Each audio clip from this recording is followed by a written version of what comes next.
afternoon, everyone. We will make a start. Welcome to our this afternoon session on part of our Learning and Teaching Week. And it's my great pleasure to be here to, introduce Danielle Wright, who's, was hired. When did you actually start? March. She feels like she's been here for years. She keeps starting.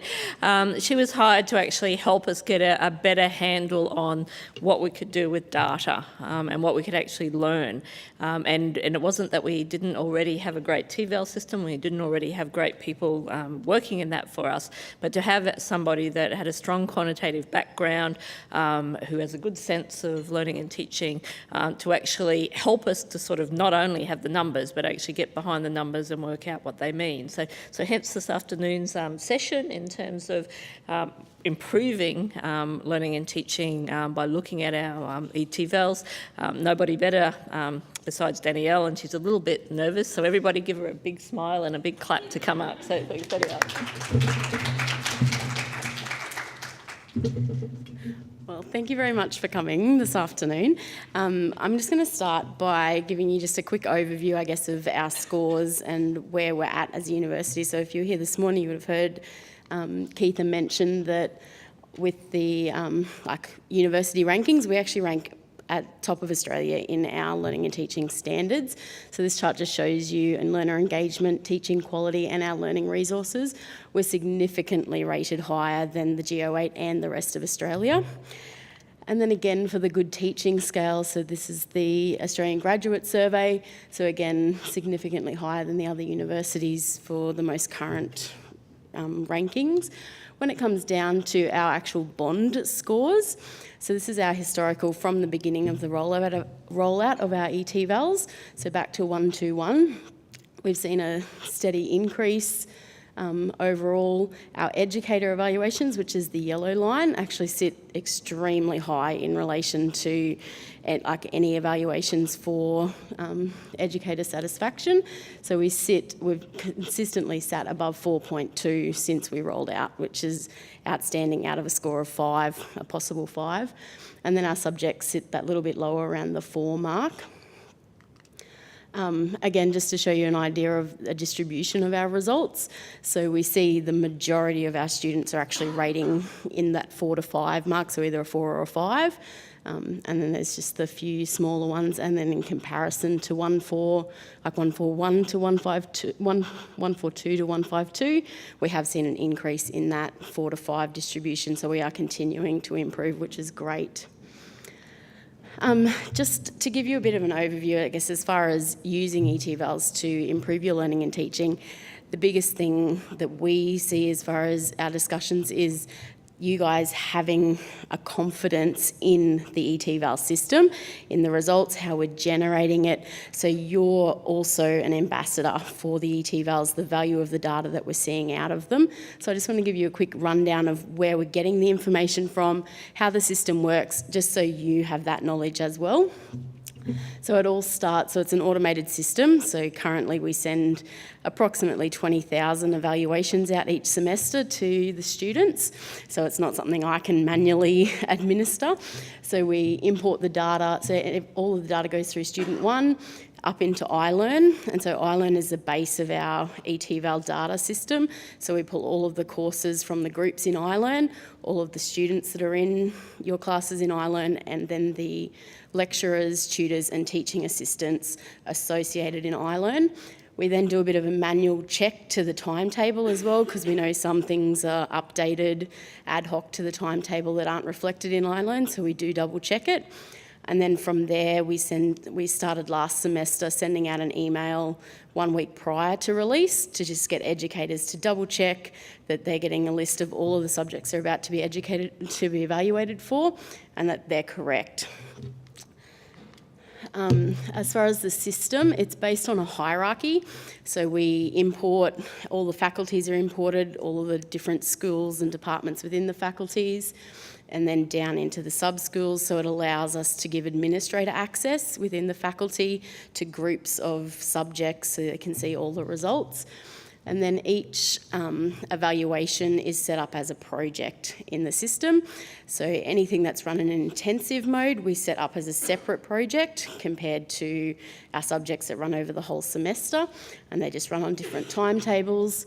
Every semester there is a evaluation done for each subject run and each educator that the students see. And last semester we also trialled to reduce the burden on the evaluations, just deduplicating any evaluations where you were the sole educator that a student saw, that they would no longer have to evaluate both your tutorial and your lecture.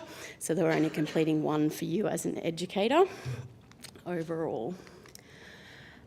So again, as far as who gets evaluated, so we have anyone that teaches, as far as the policy, anyone that teaches more than 5 classes within one semester is up for an evaluation. They must be allocated as in either the timetable or iLearn for the data to come through to us. So if there is a case where there's someone not timetabled, that information just needs to be fed through to eTVAL at bond.edu.au, and we can manually adjust that if we have to. So if they have taught more than 5 and you would like an evaluation done, just let us know and we'll update that. And then the other key trigger for educators is if you receive the email from us, you will be evaluated. So we do get quite a bit of feedback at the end. Why did I not get evaluated? So it is just about making people aware that if you don't receive the email, you're not scheduled in the system, and to let us know that there is an issue. So as far as the reporting goes, most people are aware of the PDF report that comes out. So that's what an educator sees on an individual level for their individual evaluation. So they're done 1 per evaluation. There's an ability to export them in a group, so you can get all of yours out at once in individual PDFs. But there's also the option to export it as raw data, so in Excel. So you get to see a line-by-line detail of how the students rated you. Outside of that, I create reports that go on a faculty level that are distributed within each faculty. So that's where we look at things like that, one of the original charts with the rankings of Bond overall. We also compare faculties against one another. We then also report to the Bond KPI, which is based on subject evaluations, where you have we require our subjects to get an overall evaluation of 4 or higher. So we report that information back to the university. And then the other big area, I guess, the evaluations are used as part of the PDR process. So for the PDR, I create reports that give you your history of all evaluations that have been done for you from 2012 up to current. It's produced in one report. That can actually be accessed at any time by request through us. So if you do want to have a look at where you're trending, all of that kind of stuff, definitely just let us know so we can export that information. But that's what we're using with the data. So most people are aware that all our rankings and stuff we use on the overall question. So on the educator evaluation, it's question 10. On the subject, it's question 5. But we are definitely now looking at all of the individual questions and just trying to get an idea, is there particular trends around the university? Are we ranking lower in one particular grouping? So the questions we have categorised into themes. So just having a look at those results in those themes to see if there's anything we can tell in that data that needs attention. And we have a very long wish list of things that we want to do with this data, and we're slowly getting there with data access to be able to do some more in-depth reporting on those kind of categories, and to eventually create, I guess, like an educator profile where you would see like a strengths and weaknesses based on the evaluations historically as well as in the current semester. So we do realise one of the biggest flaws at the moment with our reporting is that you just see that semester at once. It's quite difficult to get a picture of where you're going, how you're trending. So there's plenty of things on my wish list of reporting things to do for eTVALS. So what we're going to do right now, though, is on the tables there are a couple of iPads, and anyone that had registered for the session, you would have received an email, and so it gives you a code to be able to use the eTVAL app, and we're actually going to go through an evaluation from a student's perspective, so you get to see what it feels like for the students. And I just really encourage you when you go through the questions, so you can either download it on your phone and do it yourself personally, or we can do it in groups with the iPad, so there's a couple on each table. So it's very simple if you do want to install it, so you just go to either Google Play or the App Store, download the evaluation kit mobile, and then you just need to enter your token, but the iPads are already set up for it, so if you just want to go in groups and have a look on the iPad, either or.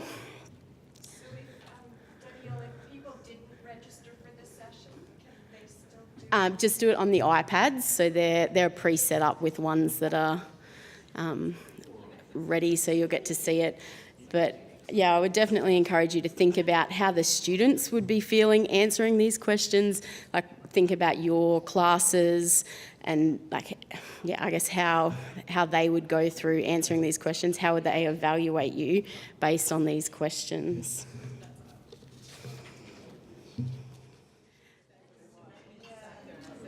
So thank you for submitting your eTVALS.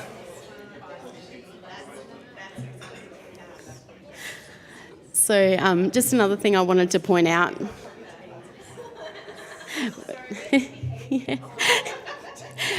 Just the thing I wanted to point out with the eTVALS is that it is all completely live. So this is now the Excel raw data export of the evaluations that were just submitted. So it does come straight through to us as far as our administrator side. Okay, so the next thing that I wanted to have a quick look at was our qualitative comments.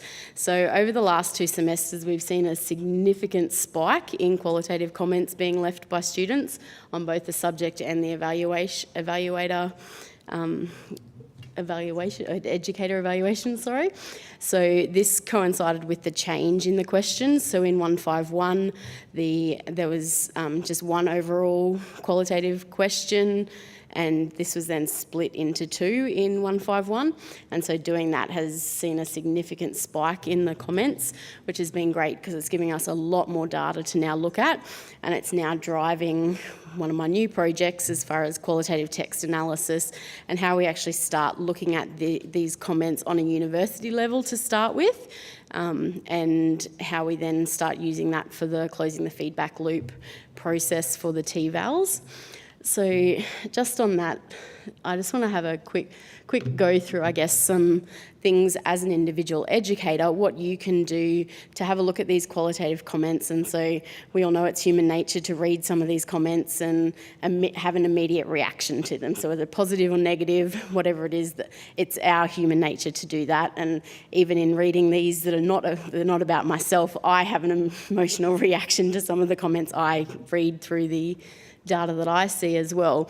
So we just wanted to do a quick session, I guess, on some just simple tools that you can do to apply in your own evaluations to kind of take those comments and to take the emotional side out of it and actually turn those qualitative comments into some quantitative numbers to get you an idea of, is there any major theme coming through in them? Is there something that I can do about it? And yeah, how we actually get some value out of that data. So the first initial one, which is your basic qualitative text analysis, is to just identify some themes. So to use some word clouds. So myself personally, if I'm doing it manually, I'll grab some post-it notes. I'm a colour person, you can probably tell by my slides. So I get different coloured post-it notes, different coloured pens, any of that kind of stuff. Highlight these words, because when we're talking on an individual educator level, we're usually on average maybe about 4 or 5 comments per evaluation. Some of them have a lot more, the larger class sizes we definitely see that on. But it is something that's manageable on most of our educator evaluations at this stage, to be able to do it manually until we get to the point of having a system for the university to be able to roll out down onto that individual evaluation level. So, like I said, I get the post-it notes, I'll highlight things, anything that's related, separate positive and negative themes. I have post-it notes everywhere when I do it, but that's the easiest thing to identify, just to take the whole sentence away and start separating it out into those key ideas. The next thing I would definitely suggest is comparing it over multiple evaluations. So it could just be one bad class, it could be a couple of irate students in that particular evaluation. So definitely compare it to your other evaluations. So grab those qualitative comments like we saw in that Excel extract, so you can all extract that raw data from your own educator logins. So you can grab all those comments, put them together for your multiple evaluations, and see whether those key themes actually run over multiple evaluations to see if there's any correlation. So is it actually something that I do consistently that students are bringing up? This could be both positive and negative as well. Just and to jump in yep. for a second there, because this is something that we get asked a lot in terms of when you do have that one drop or that dip in this semester. And Bond definitely has, so this has happened to even some of our award-winning educators where they've tried something new or innovative, a new technology or a new approach, and initially their eTVALS can drop for that semester because they're getting their feet wet and trying it on. And definitely don't not do it because you don't want your eTVALS to drop, because they will, in our experience, they do pick back up. And certainly nobody's going to judge you that your eTVALS, fell in that one semester, because if we are small enough, we have that personalized learning experience for our students. We also have a personalized teaching experience with our academics. So certainly in your PDRs or what have you, as you're talking to the educators, there certainly is that understanding, acceptance, and embracing of teaching innovation, and that sometimes it needs a little bit of work to work out the kinks, and that it's going to be okay again. So that understanding is there, and it's perfectly embraced. And so then the next step I would suggest is that you then test your themes and your common regular comments, that kind of thing, test them for validity. So in the educator evaluation that you just saw, you answered 10 quantitative questions first, and a lot of those we do see are related directly to the comments that we see on the evaluations. So students will comment about the enthusiasm of the lecturer, things like that. And so that there's actually a question you can go and see what your mean score was on that question to see whether that one comment is actually valid or not. Like, did the rest of the student body, while they may not have given you a qualitative comment, do they agree? Like, is that an area that scored lower than my other questions? Anything like that. So definitely in all of these things, test them for their validity, and not just on that personal note of, no, I just don't believe that, but check whether the data is actually saying yes or no to those comments as well. The next step, again, I would suggest is separating these things into what you have control over and what you don't. So a lot of what we see in the qualitative comments and in the analysis that we've done so far is we get comments on the educator evaluation that'll say things about the room, or that, I'm trying to think of some of our other examples. Yeah, anything to do with timetables, all of that kind of stuff. Again, if you're, say, the tutor and there's a comment on something that is the subject coordinator's responsibility, that information can be passed up through your faculty, but if it's something that you personally don't have control over, pass it on to someone who does, but otherwise don't dwell on it. Keep those things separate into what you can control and what you can't, because there's just no point in wasting your time on any of those things. And then finally, just to identify any actions that can be taken. So taking it that next step, so you've now got your key themes, you've checked whether it's valid or not, whether you can control it, so what are you going to do about it? And again, don't create yourself a list of 15 things out of 4 comments and completely overwhelm yourself. Make it achievable, make it realistic, and set some actions that can be taken from these evaluations and that we can then feed back to the students to really show them that we do value their input and that we are committed to improving their learning experience. So we're going to do another activity now. So I have some examples from question 11, some examples of some of the comments. These are actual comments that are received. So we're going to try and apply some of those ideas to both some question 11 examples and some question 12 ones. So just in your table, if we can identify some of the key themes. And again, with the positive ones, while there won't be necessarily actions to take other than keep doing it, if it is a great action, it's good. Like on this one, you'll identify the one comment there that said didn't go, these workshops are a waste of time. Again, it's in the wrong question for starters that the student has answered that. But yeah, it's just identifying that, like disregarding those kind of comments and just identifying through this some key themes. So we'll start with the question 11 ones. So just key things about what these educators were doing well in your group, and then we'll have a look at some question 12 ones on what they could improve as well.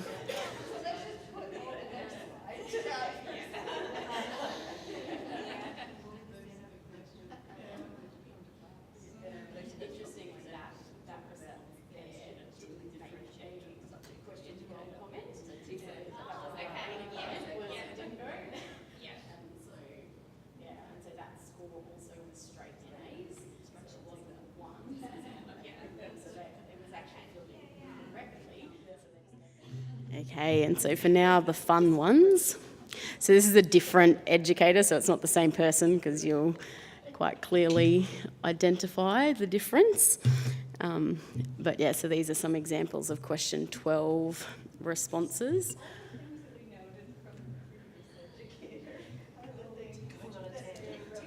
So these ones in particular is like if there's something in these ones that you could action, maybe talk about some things that you could do as an educator to improve on these ones.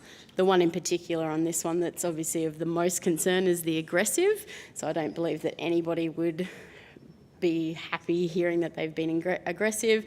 But again, in relation to maybe the one about them being abrupt and doesn't have a lot of patience, that just another person has taken that in another way.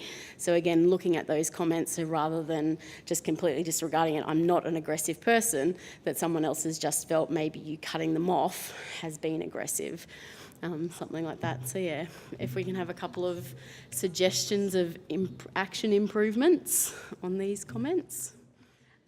Okay, so we've now come to the end of my little section of this presentation, so I'm going to hand over to Shelley now, who's going to take you through just some 10 practical steps for applying the eTVALS. So before I get to these 10 points, which are actually come from research, we were very lucky to be awarded a national leadership grant from the Australian Government Office for Learning and Teaching in terms of student evaluation. So what we did was 6 case studies, including Bond, of what people were doing with their TVALs. And this crystallized down to the level of the educator about what we could do to make things better. But I'll get to that in a minute. So here you are at Bond, and you got those TVAL results back that we just saw from question 12. What do you do beyond going home and drinking a bottle of wine, or maybe some of that as well? What would you do when you got that result back? That's actually what I was hoping somebody was going to say, and I heard a unison of phone Sarah. And that, in all honesty, that's a wonderful thing to do, because the worst thing you can do is retreat into a shell or say, I'm going in tomorrow to hand in my, my name tag because I can't go back. I can't face it again. And that, to me, came out. Some at the table I was sitting at, somebody said, well, some of the things didn't look too dismal. This looked all right. And we had a discussion about this person didn't look very confident. It takes a lot. It's scary to go off the page and not just, you've got your slides, you've got your curriculum, you've got your stuff to teach, and you just go through it. And it's scary to engage with the students. It's scary to open it up for questions because you don't know what they're going to ask you. It's, all of that. And so we need support. And so one of the things you can definitely do is phone Sarah, because that then gives you the opportunity here to talk it through with somebody and say, okay, here's a starting point. Let's go back to question 11 here and see some of the things that the students said, or even from question 12, some of the things that you can take up from that you can build on, and then what we're able to do. Sarah, just so answer us 2 questions before we move to these. Number 1, what do you do when somebody phones Sarah? And number 2, if you're to have just a couple things, what are the main things that you find that people pick up that make a really quick difference to their TVALs? Besides checking that my alcohol stash is, no.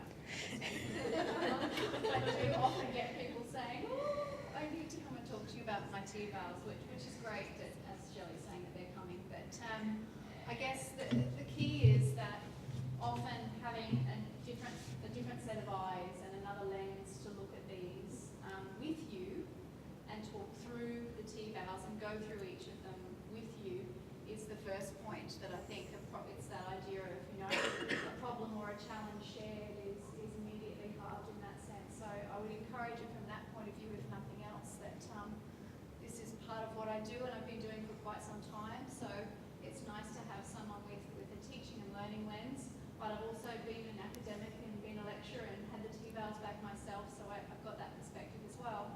But to be able to sit down and actually ask you some pertinent questions, and I have a checklist of questions that I pretty much go through, which really try to drill down and get to the narrative, get to, well, what were you doing? Were you teaching this for the first time?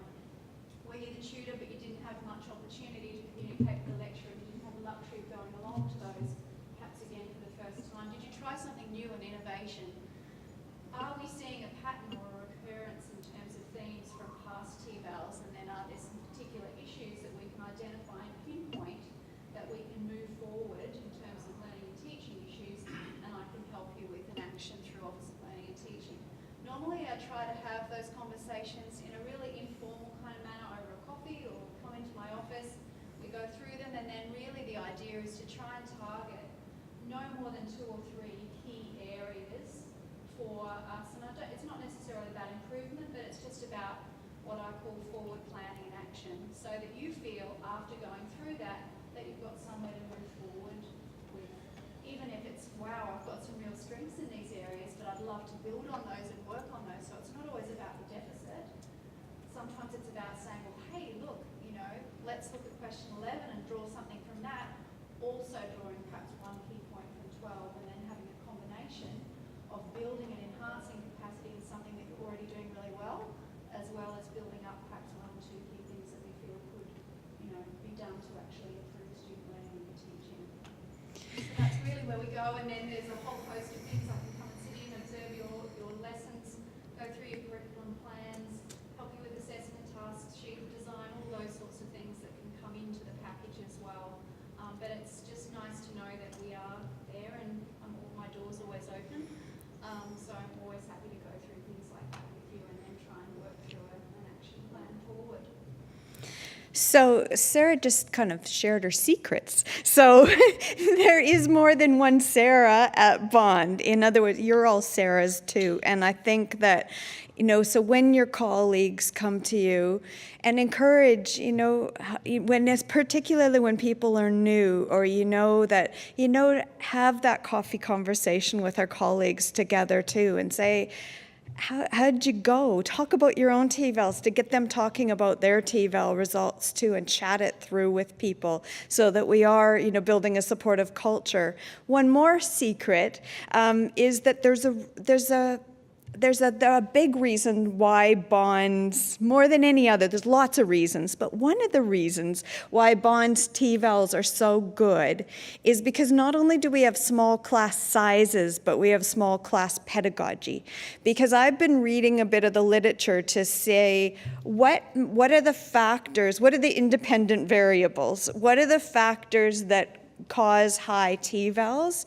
And one of the biggest factors is that personal engagement and relationship. And I know at our table we were talking about the question 11 and the question 12. Question 11 built a relationship with his or her students. Question 12 didn't. And that is so, it's the eye contact, it's remembering people's names, it's calling out their specific examples that makes a huge difference in terms of the quality of the learning and teaching. Here's a few of the other things that you can do.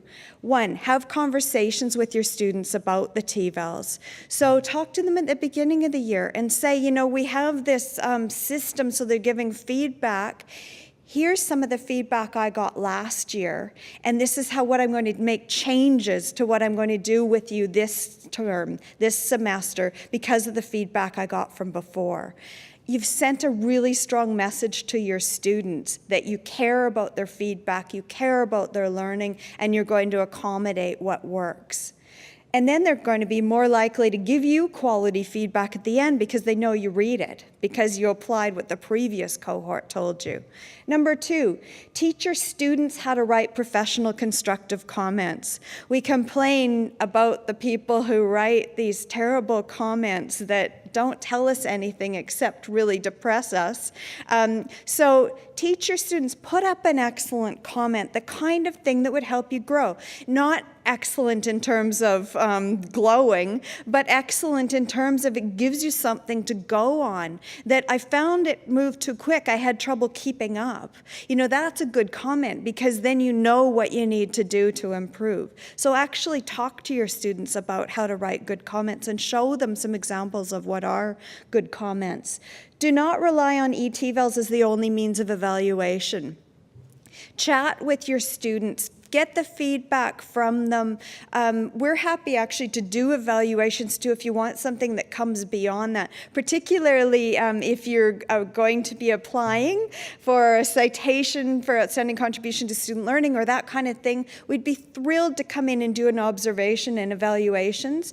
Try formative feedback as well. There's a fantastic tool. It's called toofast.ca, T-O-O-FAST, F-A-S-T.ca, from Canada, toofast.ca, and it's a formative evaluation tool. It's free, and it's got all kinds of questions, and it does the same thing. You enter, it goes out through email, and then you can get some feedback. If you want to try something new early in the semester and get some feedback, and then maybe tweak it and change it the next time around, week 6 or something, so week 2 you run an evaluation, tweak it and run it again, the activity a little different in week 6. So try using different means of getting student feedback as well as the eTVALS.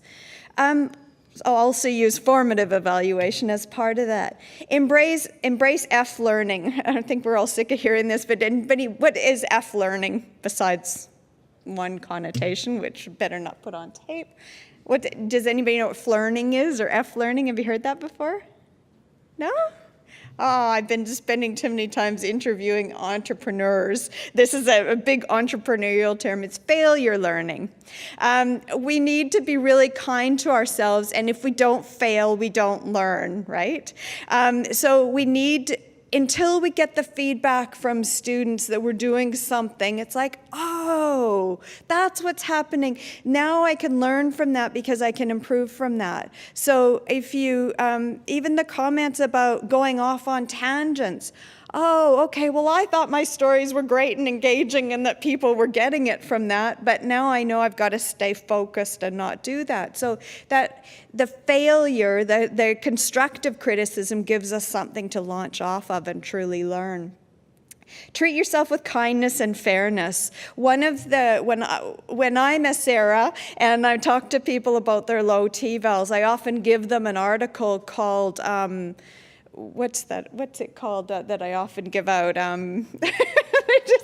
It's blank. So you've got this on your table, but it's another one. It's abuse. There's something like it's abuse or torture or something. It's one of those terms in student evaluation, and it's an article about what a torturous thing this is in some ways. And it's not easy. Like, we kick ourselves, they say there's a thing that if somebody criticizes your nose once, it takes something like 25 people to compliment your nose before you ever like your nose again.